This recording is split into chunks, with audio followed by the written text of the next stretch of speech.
everyone, welcome to this week's episode of Korea This Week. I'm your host, Sang Kim, and today we have Kyle Ferrier, KEI's Director of Academic Affairs and Research with us. Thank you so much for joining, Kyle. Thanks for having me back. Great. So we're going to start by some exciting sports news. I'm sure you've seen it on TV and different media sources that South Korean under-20 soccer team, a men's soccer team, came home with a very heroic welcome after winning the second place in their FIFA Under-20 World Cup. Did you watch the game at all?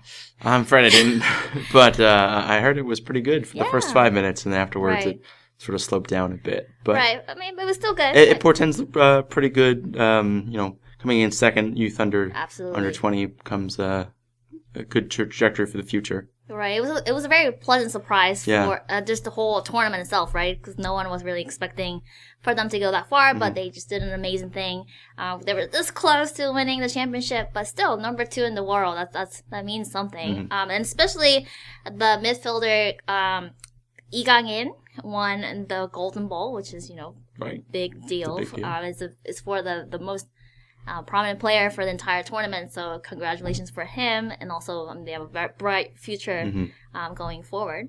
So with that, we'll talk about the news. I did want to mention that although this is the South Korea men's highest achievement in terms of FIFA tournament, but there was a women's World Cup championship that under 17 team won back in 2010, and that leads into there is a women's FIFA game today at 3 p.m. Eastern Standard Time, South Korea versus Norway. So if you're interested, you can also watch that too. That's also a good segue into the next segment, right? Right. Speaking of Norway and Europe, so President Moon just came back from his 8-day Europe trip, and which Mark and Young covered very well in terms of giving a preview what that meetings will be. So Kyle, so what is the main takeaway or his Moon's main message coming from the Europe trip? He had 3 key points that he repeated over and over again in the 3 countries, in Finland, Norway, and Sweden.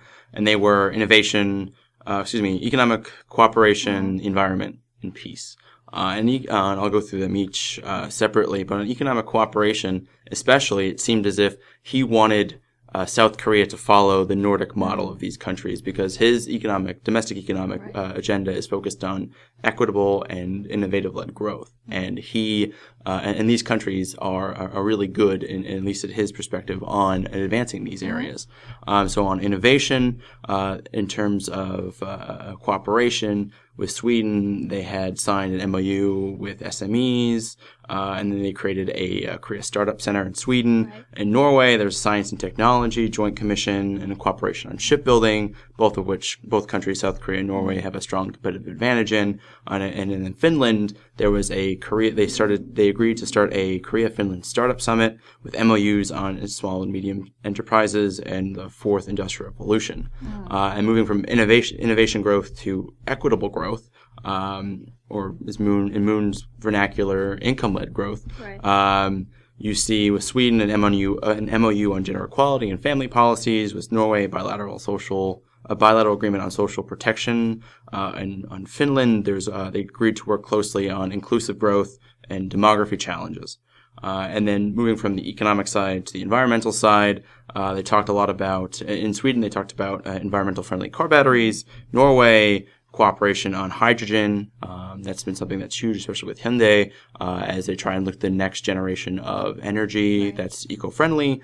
And then Finland, they talked a bit about climate change.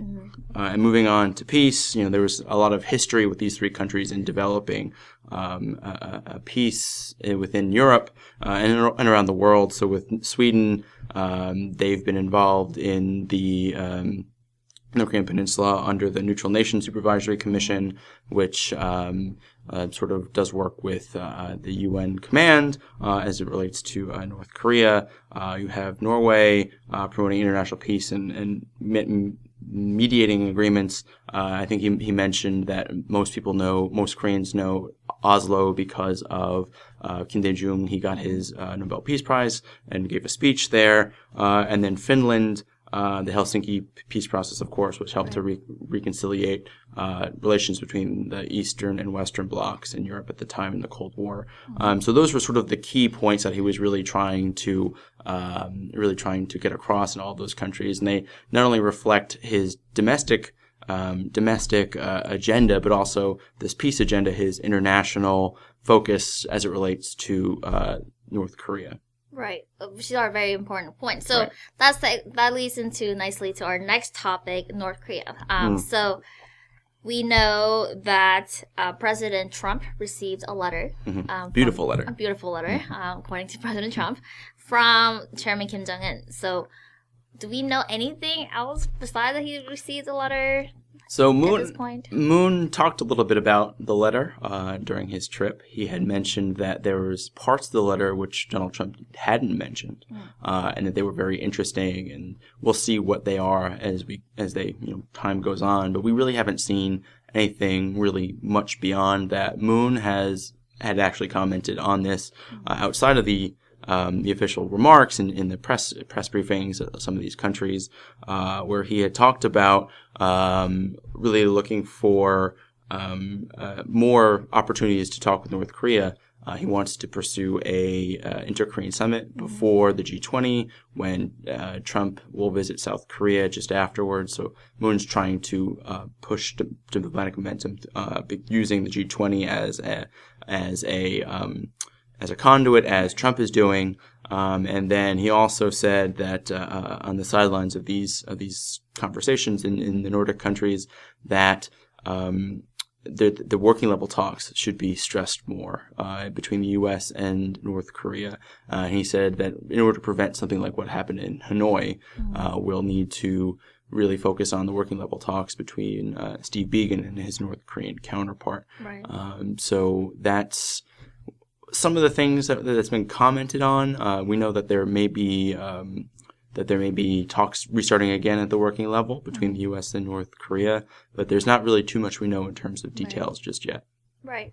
And you mentioned the G20, and which we'll cover a little bit more next week. But G20 this year will be in Tokyo. Right. And there are going to be a lot of side bilateral meetings during G20, but also President Trump, like you mentioned, is visiting South Korea right afterwards. So of course there is Trump and Moon summit preparation underway.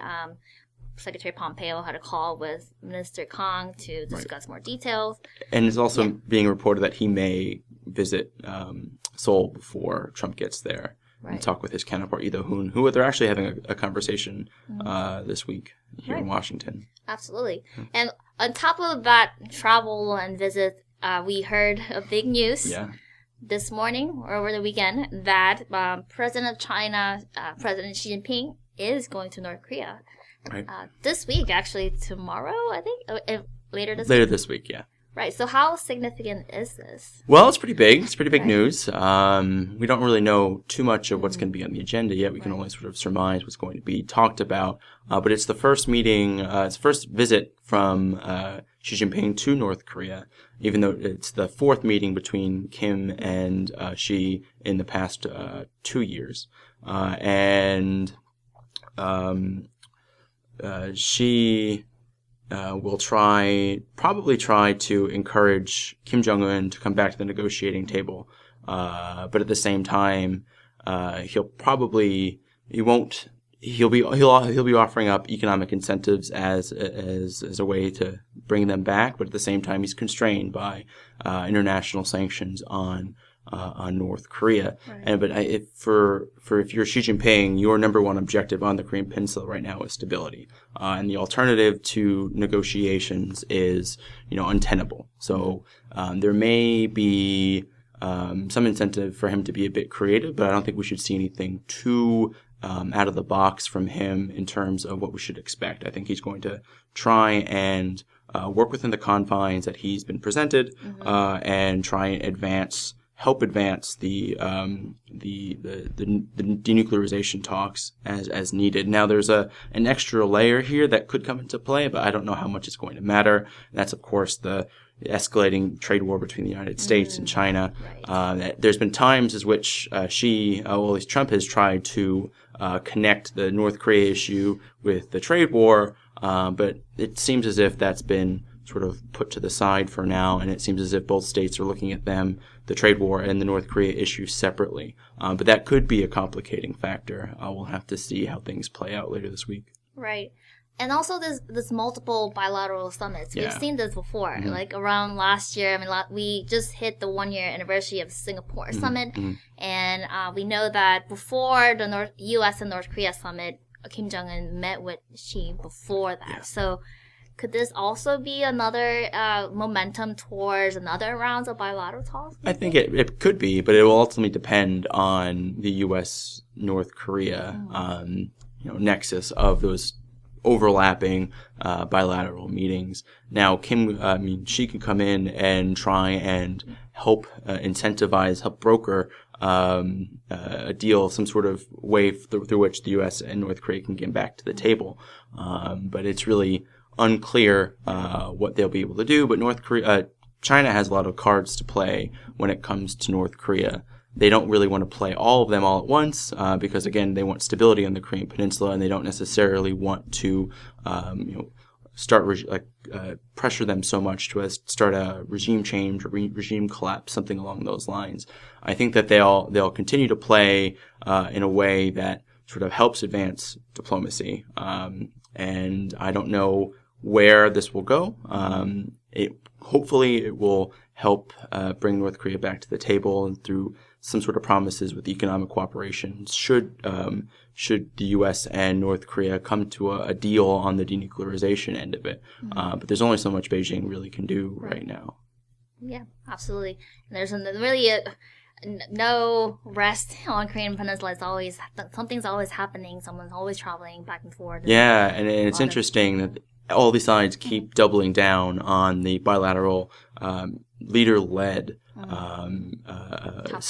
top-down approach to diplomacy. There hasn't been any talks about, even though Moon and others have talked about the importance of working-level talks, there hasn't been that switch from bottom-up to top-down, the reversal of that. As there was, in the past with the six-party talks and other ways in which we've engaged with North Korea. So we're still sticking with these overarching bilateral discussions for the time being. Absolutely. So we'll see what happens later this week with the Trump and Xi and Kim summit. I'm sure we'll hear a lot about it. Exactly. The different leaders. Yes. There's just so many to keep track of. All these different bilateral meetings. Right. Proves your point.